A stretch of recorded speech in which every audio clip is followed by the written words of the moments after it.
কন্যাকাল বাঁচতে যদি আর দুই একজন থাকতো ঘর বাড়ি বেশি এতদিন ফকির হওয়া লাগতো।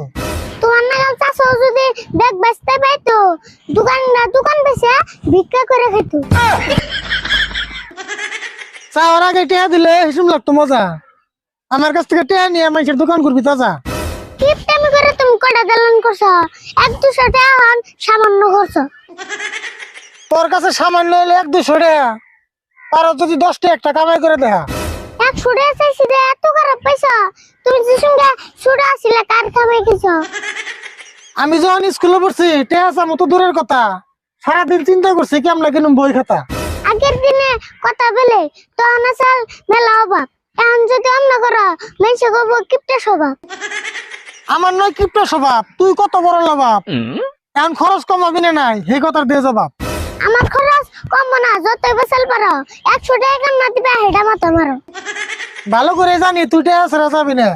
মনে রাখি সপ্তাহে 2 দিনই টেয়া দেবো, ডেইলি কিন্তু পাবি না। আজকে দিয়ে দাও, পরের দা পরে স্কুলে যেতে দেরি করলে গেট বন্ধ করে। এমন করে ডেইলি যদি 100 নেস, আমার সংসার অল্প দিনে হয়ে যাবো শেষ। তুমি ঠিকই দিলে বেসাল পাল্লা হুদে, এখন হাতে বসে আমি বিদায়।